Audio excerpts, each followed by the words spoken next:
তো চলুন ইয়াইকে জিজ্ঞাসা করা যাক। হ্যাঁ জেমিনি, তুমি কেমন আছো? আমি ভালো আছি, ধন্যবাদ। আপনি কেমন আছেন? হ্যাঁ আমি ভালো আছি। আমি আজকে তোমাকে কিছু প্রশ্ন করতে চাই। অবশ্যই জিজ্ঞাসা করুন, আমি উত্তর দিতে পারলে খুশি হব।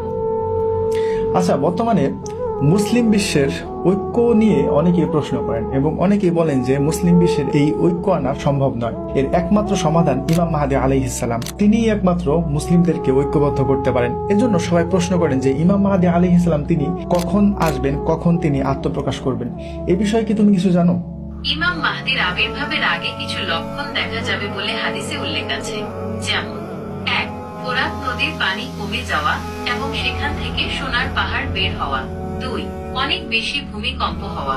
3. বিভিন্ন ধরনের ফিতনা বা বিশৃঙ্খলা দেখা দেওয়া।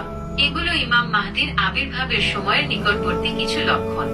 আচ্ছা, ইমাম মাহদী আলাইহিস সালামের জন্মস্থান কোথায় হবে বা তিনি কোথায় জন্মগ্রহণ করবেন? হাদিস অনুযায়ী ইমাম মাহদি মদিনায় জন্মগ্রহণ করবেন। আচ্ছা, তিনি জন্মগ্রহণ করার পরে তিনি কি জানতে পারবেন যে তিনি ইসলামের ভবিষ্যৎবাণী অনুযায়ী তিনি হবেন ইমাম মাহদী আলাইহিস সালাম? তিনি কি এটা জানতে পারবেন কিনা? হাদিসে স্পষ্ট করে বলা নেই যে ইমাম মাহদি জন্মের পর পরই বুঝতে পারবেন কিনা। তবে কিছু ইসলামিক পণ্ডিত মনে করেন আল্লাহ তাকে বিশেষ জ্ঞান দান করবেন, যা দিয়ে তিনি নিজের পরিচয় জানতে পারবেন। আবার এটাও হতে পারে যে বড় হওয়ার পর বিশেষ ঘটনার মাধ্যমে তিনি নিজের পরিচয় জানতে পারবেন। ওকে, তিনি কত বছর বয়সে আত্মপ্রকাশ করবেন? হাদিসে ইমাম মাহদির আত্মপ্রকাশের নির্দিষ্ট কোনো বয়স উল্লেখ নেই। তবে কিছু ইসলামিক পণ্ডিত মনে করেন 40 বছর বয়সে তিনি আত্মপ্রকাশ করতে পারেন। আবার এটাও হতে পারে যে বিশেষ কোনো ঘটনার মাধ্যমে তিনি নিজের পরিচয় জানতে পারবেন এবং তারপর আত্মপ্রকাশ করবেন। আচ্ছা, তার জন্মগ্রহণের পর আমরা কি কোনোভাবে জানতে পারব বা মুসলিম বিশ্ব কোনোভাবে কি জানতে পারবেন যে ইমাম মাহদী আলাইহিস সালামের জন্মগ্রহণ হয়ে গেছে? কিছু হাদিসে ইমাম মাহদির জন্মের কিছু বিশেষ লক্ষণের কথা বলা আছে। তবে এই লক্ষণগুলো এতটাই স্পষ্ট নয় যে সাধারণ মানুষ জন্মের পরপরই তাকে চিনতে পারবে।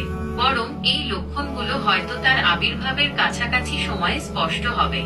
আচ্ছা, তিনি কোথায় আত্মপ্রকাশ করবেন? তার জায়গাটা কোথায় হবে? হাদিস অনুযায়ী ইমাম মাহদি মক্কায় পবিত্র কাবা ঘরের সামনে কালো পাথরের কাছে আত্মপ্রকাশ করবেন। আচ্ছা, তিনি আত্মপ্রকাশের সময় সেখানে কারা উপস্থিত থাকবে বা আত্মপ্রকাশের সময়টা কেমন হবে? হাদিস অনুযায়ী ইমাম মাহদি মক্কায় পবিত্র কাবা ঘরের সামনে কালো পাথরের কাছে আত্মপ্রকাশ করবেন। এ সময় কিছু বিশেষ ওলি এবং আল্লাহ ভীরু মুসলমানরা সেখানে উপস্থিত থাকবেন।